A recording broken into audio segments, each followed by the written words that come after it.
Apakah kamu sadar bahwa perkembangan AI sekarang itu udah sangat cepat banget, hingga akhirnya jadi bagian dari kehidupan kita sehari-hari. Dari cari solusi di AI, cari informasi di AI, hingga akhirnya ngembangin ide yang awalnya ada di kepala kita, jadi kita bisa wujudkan dalam waktu yang cepat. Halo semuanya, perkenalkan nama aku Abdul Zikri Wahyu Marifat. Aku biasa dipanggil Zikri dan saat ini aku adalah mahasiswa semester 4 di Universitas Negeri Jakarta. Aku kuliah di Fakultas Ekonomi dan Bisnis di jurusan Manajemen dan aku saat ini siap banget menjadi calon Google Student Ambassador tahun 2026. Lanjut aja di pertanyaan pertama, apa yang paling kamu sukai dari inovasi teknologi atau budaya perusahaan Google? Aku suka banget gimana Google itu menghadirkan teknologi berupa aplikasi-aplikasi yang sangat membantuku dalam workflow kerja. Dari Google Calendar untuk manajemen tugasku, hingga akhirnya Google Gemini yang ngebantu aku dalam mengembangkan ide-ide yang ada di kepalaku yang awalnya cuma scratch, hingga akhirnya aku bisa wujudkan. Terutama yang paling aku suka adalah ekosistem ini saling terhubung, di mana setiap aplikasi itu bisa kita gabungkan. Kayak contoh kita ngejadwalin meeting di Google Calendar, terus nge-share informasinya di email, hingga akhirnya kita bisa melakukan meeting online di Google Meeting. Dan itu semua sangat membantu aku, terutama dalam workflow kerjaku.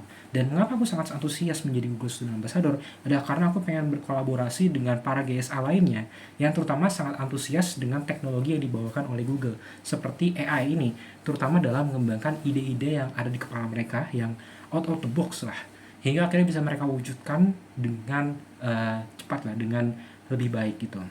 Yang kedua, bayangin kamu membuat sebuah acara tech and chill yang kegiatan interaktif. Apa yang buat kamu rancang, yang kamu rancang untuk mendorong interaksi siswa. Karena aku dari latar belakang ekonomi ya, dari fakultas ekonomi, aku pengen buat dimana workflow dimana kita bisa ngebangun bisnis dari awal hingga akhirnya di launching. Tapi bukan cuma itu, kita kembangin dengan menggunakan teknologi seperti AI, di mana itu bisa ngebantu kita dalam workflow kerja. Tentunya bukan cuma untuk sekedar operasional, tapi juga untuk mengimplementasikan.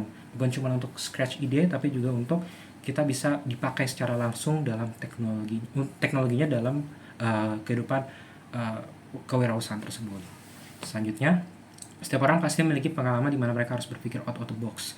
Nah, aku suka banget karena aku ini kan dari ekonomi juga. Aku juga gabung di organisasi entrepreneur club di mana aku berpikir ya gimana caranya bikin orang itu belajar ya dari awalnya yang nggak tahu, terus bisa pakai teknologi seperti AI. Itu aku bikin soal yang isinya itu adalah pertanyaan-pertanyaan seputar mengembangin usaha. Tapi aku di kata terakhir itu aku kasih tulisan yang bikin jadi usahanya itu jadi usaha yang aneh gitu ya, ide-idenya aneh. Dan aku pengen lihat apakah ada orang yang langsung copy paste tugasnya itu hingga akhirnya ngebikin cuma dari AI gitu. Nah, dari situ aku nemu beberapa orang yang nggak bisa menggunakan AI secara lebih luas gitu, yang hanya cuman copy tempel doang gitu. Nah, dari sini aku bisa seleksi orang-orang untuk aku kasih edukasi lebih. Dan jika pertanyaan terakhir, jika kamu terpilih sebagai Google Student Ambassador, menggunakan apa yang paling kamu sukai? Jadi karena aku dari Fakultas Ekonomi dan Bisnis, aku juga nanti merasa bangga karena awalnya bukan dari rumpun teknologi, tapi juga bisa ikut menjadi GSA yang tentunya memanfaatkan fasilitas-fasilitas yang GSA ada itu untuk aku bisa mengedukasi banyak orang. Terutama aku pengen memberikan dampak pada orang-orang untuk menghilangkan stigma di mana AI itu berupa awalnya negatif. Ya, aku pengen AI ini menjadi bagian dari masyarakat yang kita perlu ide-ide yang kita buat itu untuk lebih dikembangkan menggunakan bantuan AI, terutama menggunakan teknologi-teknologi Google seperti Google Gemini dan juga ekosistem-ekosistem lainnya yang sangat membantu kita dalam mengembangkan bisnis. Itu saja dari aku. Terima kasih.